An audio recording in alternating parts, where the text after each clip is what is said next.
රහිර විශ්වාස කරයිද මගේ නෙල්ලිගල බෞද්ධ මධ්‍යස්ථානයට ලැබෙනවා මාසෙට අටපිරිකර 150ක් විතර 150 200ක් අර කූරගලටත් ලැබෙනවා අටපිරිකර 150. රහිර විශ්වාස කරනවාද මගේ පැවිදි ජීවිතයටත් දැන් අවුරුදු 25ක් වෙනවා. මගේ පැවිදි ජීවිතයේ එදා මෙදා තුර මම පන්සලට හම්බෙන අටපිරිකරක් විකුණලා නැහැ. විකුණලා නැහැ. මම ඔක්කොම නිකන් දෙන්නේ. අපේ නෙල්ලිගලට හෝ කූරගල චෛත්‍යයකට කප්රුක් බඳින්නේ. ඒක කප්රුක් බඳින කප්රුක් ටිකක් මම අර මහන මැෂින් එකක් අරන් මිනිස්සුෙකුට දාලා පොඩි ටිකක් හදලා පන්සල් වලට දෙන්නේ.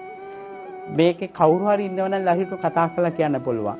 මම ගිය අවුරුද්දේ 2023 අවුරුද්දේ මම මුල් මාස 6 ඇතුළත කිලෝමීටර් 57000ක් තනියෙන් වාහනේ ඇවිදලා ධර්මදේශන 119කට ගිහිල්ලා තියෙනවා. මට ගිය අවුරුද්දේ අගභාගයේ දලදා හාමුදුරුවන්ගේ තේවාවට ගියපු නිසා ඊට පස්සේ මම අගෝස්තු මාසයෙන් පස්සේ ධර්මදේශනාවට ගියේ නැහැ. ලහිර විශ්වාස කරනවාද මම ලංකාවේ ඕනෑම කෙරවකට තල්ලත්තරම් බණ ටික කියලා එතනදී මට රුපියල් කෝටියක් පූජා කරවුවා. එතනින් මට මොන දේ ධර්මදේශනාවකට කියලා මම තාම එකදු ඇල්පෙනිත්තා පිරිකරක් හැටියට සබන් කැටයක්වත් අපි අරගෙන නැහැ. මං අරගන්නෙත් නැහැ. කවුරු හරි ධර්ම පරිස්කාරයක් මට පූජා කරොත් ඒකත් මං ඒ ගමේ පන්සලේ හාමුදුරන්ට දෙන්න කියලා තල්ලත් අරගෙන නැගිටලා ඉන්නේ. මේ කැමරාවෙන් බලන මේක ලක්ෂ ගණනක් බලයි.